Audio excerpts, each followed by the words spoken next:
अस्सलामु अलैकुम वरहमतुल्लाहि वबरकातुहू। मेरे प्यारे अजीजों, हमारा आज का जो वाक़या है यमन का बादशाह और नबी की मोहब्बत। हुजूर सल्लल्लाहु अलैहि वसल्लम से 1000 साल पहले यमन का बादशाह तुब्बे अबुल हैमरी था। एक मर्तबा बादशाह अपनी सल्तनत का दौरा करने निकला। 12,000 आलिम व हकीम, 1,32,000 सवार और 1,13,000 प्यादे लेकर इस शान व शौकत से निकला कि वो जहाँ भी जाता लोग उसके शान और शौकत को देखकर उनके चारों तरफ जमा हो जाते। बादशाह जब अपनी शान और शौकत के साथ मक्का पहुंचा तो वहां पर उन्हें देखने के लिए कोई भी नहीं आया। बादशाह बहुत हैरान हुआ तो बादशाह ने अपने वजीर से इसकी वजह पूछी तो वजीर ने बताया कि इस शहर में एक ऐसा घर है जिसे लोग बैतुल्ला कहते हैं। उसकी और उसके खादिमों की, जो यहाँ के बाशिंदे हैं, तमाम लोग बेहद ताजीम करते हैं और जितना आपका लश्कर है उससे कई गुना ज़्यादा लोग दूर और नज़दीक से आकर यहाँ इसकी ज़ियारत करते हैं और यहाँ के बाशिंदों की खिदमत कर कर चले जाते हैं। फिर आपका लश्कर उनके ख्यालों में क्यों आए? यह सुनकर बादशाह को बहुत गुस्सा आया और उसने कसम खाकर कहा कि मैं इस घर को खुदवाऊंगा और यहाँ के बाशिंदों को कत्ल करवाऊंगा। जैसे ही बादशाह ने ये अल्फाज अपने जुबान से कहे तो बादशाह के नाक, कान, मुंह से खून बहने लगा और ऐसा बदबूदार मादा बहने लगा कि कोई भी उनके पास जाने की हिम्मत नहीं करता था। इस मर्ज का इलाज किया गया लेकिन इजाफा न हुआ। शाम के वक्त बादशाह के आलिमों में से सबसे बड़े आलिम रब्बानी तशरीफ लाए और बादशाह की नब्ज देखकर फरमाया कि मर्ज आसमानी है, फौरन उससे तौबा कीजिए। बादशाह ने दिल ही दिल में बैतुल्ला शरीफ, खुदामा काबा के मुताल्लिक अपने इरादे से तौबा की। जैसे ही बादशाह ने तौबा की तो उनका कान, नाक, आंख से खून बहना बंद हो गया और वो बदबूदार मादा भी बहनी बंद हो गई। बादशाह सेहतयाब हो गया। बादशाह ने अपनी सेहत की खुशी में बैतुल्ला शरीफ पर रेशमी गिलाफ चढ़वाया और वहाँ के बाशिंदों को 7 अशरफी और 7 रेशम के जोड़े दिए। फिर बादशाह यहाँ से चलकर मदीना मुनव्वर पहुँचा तो हमराही उलमाओं ने, जो कुतुब सामाविया के आलिम थे, वहाँ की मिट्टी को सूंघा और कंकरों को देखा और नबी आखिर उस जमा की हिजरतगाह की जो अलामतें पढ़ी थी वो सब साबित हुई।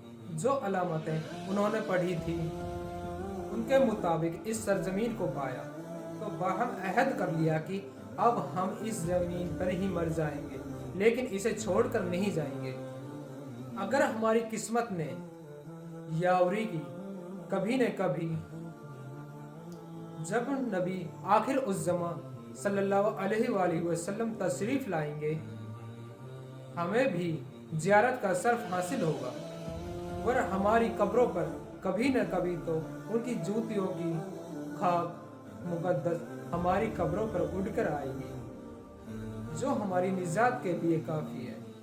यह सुनकर उस बादशाह ने उन आलिमों के लिए 400 मकान बनवाए और इस बड़े आलिम रब्बानी के मकान के पास हुजूर सल्लल्लाहु अलैहि वसल्लम के खातिर 2 मंजिला मकान बनवाया और वसीयत कर दी कि जब भी आप तशरीफ लाएं यह मकान आपकी आराम का होगी और उन 400 उलमाओं को काफ़ी माल और दौलत इमदाद की और कहा कि तुम हमेशा यहाँ रहो और इस बड़े आलिम रब्बानी को एक खत लिख दिया और कहा कि मेरा ये खत आखिर उस जमात सल्लल्लाहु अलैहि वसल्लम के खिदमत में पेश कर देना।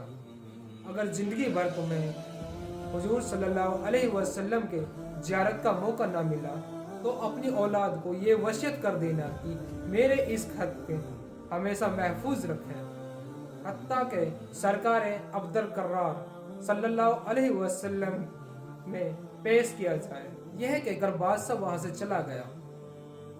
वो खत नबी करीम सल्लल्लाहु अलैहि वसल्लम की खिदमत में 1000 साल बाद पेश किया गया। कैसा हुआ और खत में क्या लिखा था सुनिए और अजमत मुस्तफ़ा सल्लल्लाहु ताला अलैहि वसल्लम का एतराफ़ फरमाइए। खत में ये लिखा था कि ए अल्लाह के हबीब, मैं आप पर ईमान लाता हूँ और जो किताब आप पर नाजिल होगी मैं उस पर भी ईमान लाता हूँ और आपके दीन पर हूँ। अगर मुझे आपकी ज़ियारत का मौका मिल गया तो बहुत अच्छा वे गनीमत, और यदि मैं आपकी ज़ियारत न कर सका तो मेरी शफ़ाअत फरमाना और क़यामत के दिन मुझे फरामोश ना करना कि मैं आपकी पहली उम्मत में से हूँ और मैं आपके साथ आपकी आमद से पहले ही बैत करता हूँ। मैं गवाही देता हूँ कि अल्लाह एक है और आप उसके सच्चे रसूल हैं। शाह यमन का ये खत नस्ल बदनस्ल उन 400 उलमाओं के हर्ज जान से महफूज चला आया, यहाँ तक कि 1000 साल अरसा गुजर गया। उन उलमाओं की औलाद इस कदर बढ़ी कि मदीने की आबादी में कई गुना इजाफा हो गया और ये खत दस्त बदस्त मैं वसीयत के उस बड़े आलिम रब्बानी की औलाद में से हजरत अबू अयूब अंसारी रज़ी अल्लाह अन्हु के तहवील में रखा गया। और जब हुजूर सल्लल्लाहु अलैहि वसल्लम मक्का मुनव्वरा हिजरत कर कर आए और जब हुजूर सल्लल्लाहु अलैहि वसल्लम मक्का मुअज्जजा से हिजरत फरमाकर मदीना मुनव्वर पहुँचे और मदीना मुनव्वर की अलविदाई घाटी सानियात की घाटियों से आपकी ऊँटनी नामदार हुई और मदीने के खुशनसीब लोग महबूब खुदा के इस्तकबाल के लिए झुक झुक कर आ रहे थे और कोई अपने मकानों को सजा रहा था, कोई बाजारों को सजा रहा था, कोई गलियों को साफ कर रहा था, कोई सड़कों को साफ कर रहा था, कोई दावत का इंतजाम कर रहा था और सभी यही इसरार कर रहे थे कि हुजूर सल्लल्लाहु अलैहि वसल्लम मेरे घर तशरीफ फरमा होंगे। हुजूर सल्लल्लाहु अलैहि वसल्लम ने इरशाद फरमाया कि मेरी ऊँटनी की नकेल छोड़ दो, ये जहाँ पर भी बैठेगी वही मेरी क़यामगाह होगी। चुनांचे जो 2 मंजिल मकाम शाह यमन तबे ने हुजूर के खातिर बनवाया था, वो उस वक्त हजरत अबू अयूब अंसारी के तहवील में था और उसी में हजरत सल्लल्लाहु अलैहि वसल्लम की ऊँटनी जाकर ठहर गई। लोगों ने अबू लैला को भेजा कि जाओ हुजूर को शाह यमन तबे का वो खत दे आओ। जब अबू लैला हाजिर हुआ तो हुजूर ने फरमाया कि क्या तुम अबू लैला हो? यह सुनकर अबू लैला हैरान हो गया। फिर हुजूर ने फरमाया कि तुम्हारे पास जो बादशाह यमन का, और फिर हुजूर ने फरमाया कि मैं मोहम्मद रसूलुल्लाह हूँ। शाह यमन का जो खत तुम्हारे पास है लाओ वो मुझे दो।